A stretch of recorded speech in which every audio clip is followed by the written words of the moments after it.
तो दोस्तों आज के इस वीडियो में हम बात करने वाले हैं श्रीमद् भागवत गीता की उन 5 बातों के बारे में जो हर सफल इंसान के अंदर होती हैं और कहीं ना कहीं उनके सफलता का कारण बनती है। तो आप इस वीडियो को पूरा अवश्य सुनिए और एक एक बात मैं आपको कारण के सहित बताता हूँ, अच्छे से आपको समझ में आ जाएगी। इसलिए आप वीडियो को पूरा देखिए और एक एक बात को समझ करके अपने जीवन में उतारिए। आपको इससे बहुत ज़्यादा लाभ मिलेगा और आपकी सफलता का कहीं ना कहीं ये बातें कारण बनेगी। तो चलिए हम शुरू करते हैं। ये बात तब की है जब दुर्योधन पांडवों के इंद्रप्रस्थ में गया था और गलती से दुर्योधन पानी के कुंड में गिर गया। तभी द्रौपदी हंसने लगी और द्रौपदी ने कहा कि अंधे का बेटा अंधा ही है। दुर्योधन को क्रोध आ गया और वो पांडवों को अपना दुश्मन समझने लगा। श्रीमद् भागवत गीता हमें यह पहली बात सिखाती है कि जो बात हमारे लिए सत्य नहीं है उसे इग्नोर करो, उसे अपने दिल पर मत लो, क्योंकि लोगों का कोई भरोसा नहीं है, वो कुछ भी बोल सकते हैं। इसीलिए झूठी बातों को इग्नोर करना चाहिए। अगर दुर्योधन में समझ होती कि मैं कहाँ अंधा हूँ, द्रौपदी के बोलने से मैं अंधा थोड़ी हो जाऊंगा, इस तरह द्रौपदी की इस झूठी बात को दुर्योधन इग्नोर कर देता तो शायद महाभारत नहीं होती। दोस्तों हमारे साथ भी जीवन में ऐसा ही होता है। कई सारे लोग कितनी ही बातें हमें बता देते हैं, बोल देते हैं जो कि झूठी होती हैं और उन्हें हम अपने दिल पर ले लेते हैं, अपने काम से भटक जाते हैं और फालतू की चीज़ों में हम पड़ जाते हैं। इसलिए हमें जीवन में ये श्रीमद् भागवत की पहली बात याद रखनी चाहिए कि जो हमारे लिए सत्य नहीं है, जो झूठी बातें हैं, जो फालतू बातें हैं, उनको कभी भी अपने दिल पर नहीं लेना और उनको इग्नोर कर देना। चलिए बात करते हैं श्रीमद् भागवत की दूसरी वो बात जो हमारे लिए बहुत काम की है।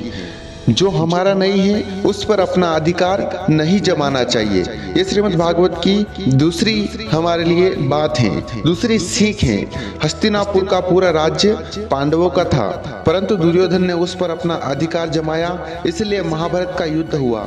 इसलिए हमें याद रखना चाहिए कि जो चीज हमारी नहीं है उस पर अपना अधिकार कभी नहीं जमाना चाहिए, वरना हमारा पतन भी निश्चित है। याद रखिए दोस्तों, वो किसी के लिए प्यार हो सकता है या किसी के लिए कोई वस्तु हो सकती है या किसी और के लिए कोई अन्य चीज हो सकती है, परंतु हमें जिस पर हमारा अधिकार नहीं है उस पर हमारा अधिकार कभी भी हमें नहीं जमाना चाहिए।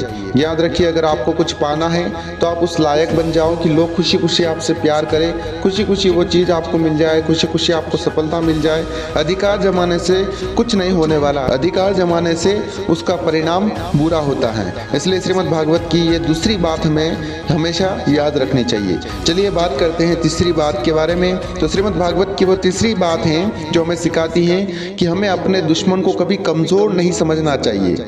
ये उस समय की बात है जब कर्ण और अर्जुन दोनों का युद्ध हो रहा था। जब कर्ण का तीर चलता तो अर्जुन का रथ एक पैर पीछे हो जाता, फिर अर्जुन ने तीर चलाया तो कर्ण का रथ 7 कदम पीछे हो गया। यह देख करके अर्जुन हंसने लगा और भगवान श्री कृष्ण से बोला कि देखो प्रभु, कर्ण कितना कमजोर है मुझसे। भगवान श्री कृष्ण मुस्कुराते हुए बोले कि हे अर्जुन, कर्ण कमजोर नहीं है, कमजोर तुम हो। अर्जुन बोले, ये क्या बोल रहे हो प्रभु आपने देखा नहीं, मैं तीर चला रहा हूँ तो कर्ण का रथ 7 कदम पीछे जा रहा है और जब वो तीर चला रहा है तो सिर्फ 1 कदम पीछे जा रहा है मेरा रथ, तो इसमें कमजोर कौन हुआ?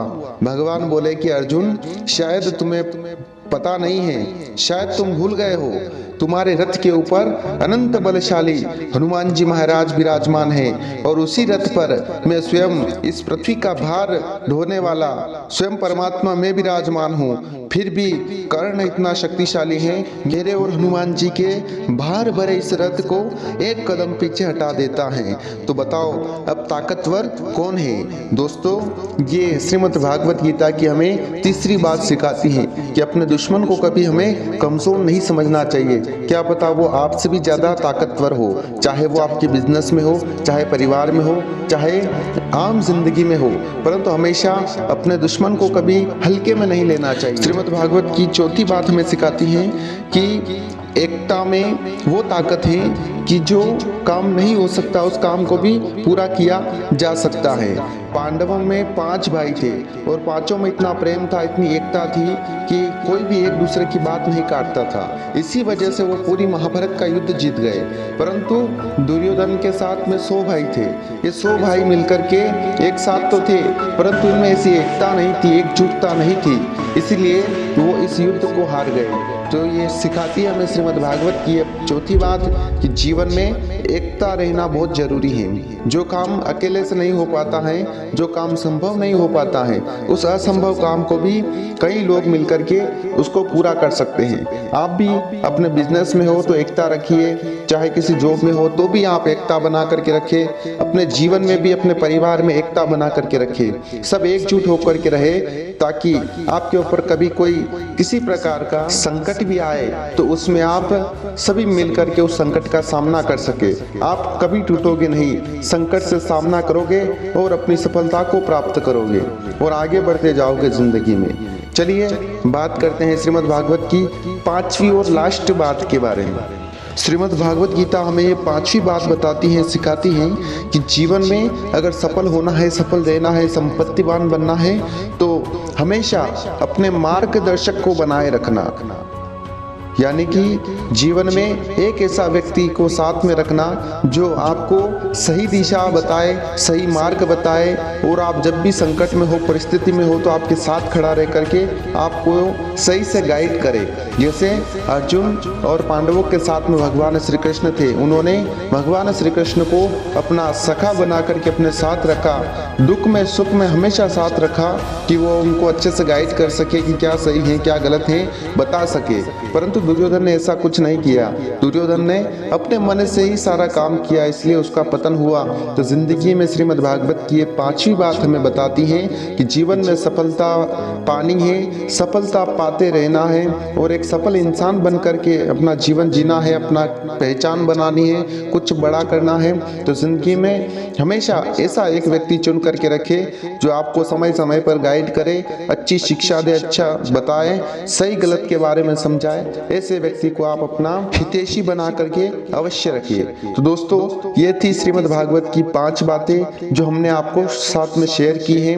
अब आप इनको अपने जीवन में उतारें और जीवन में उतारेंगे तो ये निश्चित है कि आप भी सफल होंगे, एक सफल इंसान बनेंगे, एक अच्छे इंसान बनेंगे। क्योंकि केवल पैसों से ही इंसान सफल नहीं होता है, आदतों की वजह से और संस्कारों की वजह से इंसान सफल माना जाता है। तो आप अपने जीवन में उतारें। मिलता हूँ मैं अगले वीडियो के साथ में, तब तक के लिए कुछ सोचो नया और कुछ करो नया।